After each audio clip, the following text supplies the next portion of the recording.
واصبر فإن الله لا يضيع أجر المحسنين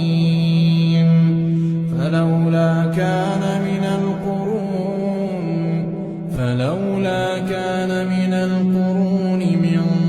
قبلكم أولو بقية ينهون عن الفساد في الأرض إلا قليلا ممن أنجينا منهم